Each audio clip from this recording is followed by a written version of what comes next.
สบายดีทุกคนพบกันอีกแล้วตัวสวรรค์บาลเม็ดเนาะเพราะว่าวันนี้เราจะถ่ายคลิปไปสอกอาหารหมูเนาะอาหารหมูไป2 คนสองผัวเมียรุดต้นทุนเนาะ2 ผัวเมียจะไปสอกอาหารหมูเบิ่งบรรยากาศอยู่เถียงนา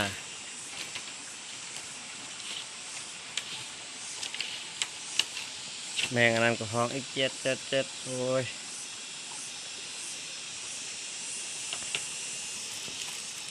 เดี๋ยวไปกันเลยขึ้นดอยแล้วโอ้นี่ฮอนยังบ่ฮอดจุดเถื่อถ่ายบรรยากาศให้เบิ่ง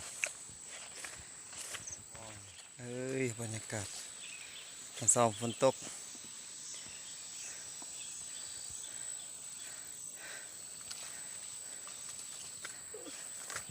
จะก่อเด้อบ้านจะก่อเด้อมึงเบิ่ง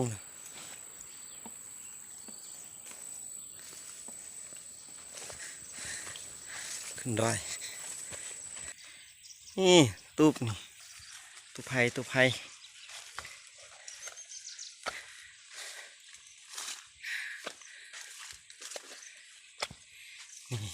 ผ่ดีใบมันต้นลาเป็นห่อนั่นดิ哦，他有大火没？那啥，เอาหัวตา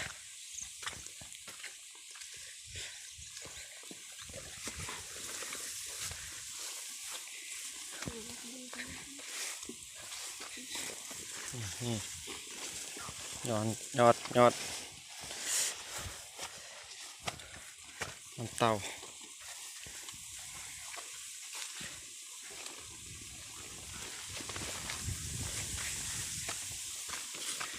เห็นไปอย่างนี้แหละบุกเขาว่ามันใบยังห้องนี่ไปนี่แหละให้หมูกิน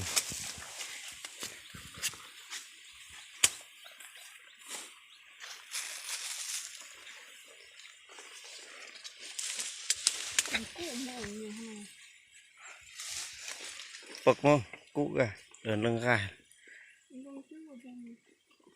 มันใหญ่ยังเก็บไปนี่ให้หมูกินวัดอันนี้ใบมันต้น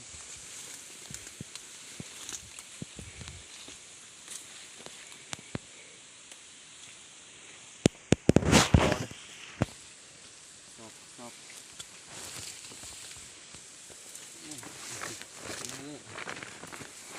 นี่หอยฟอน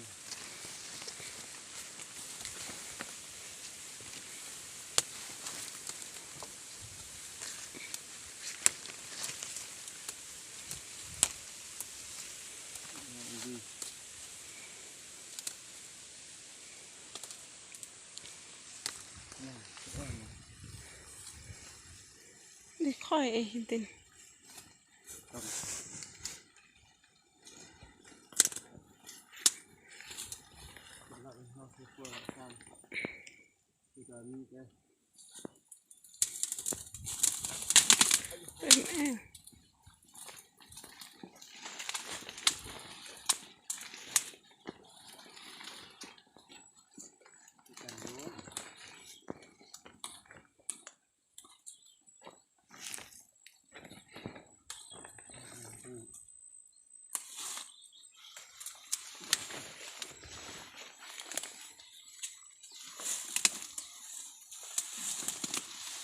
จะค่อยไม่ได้หอยดี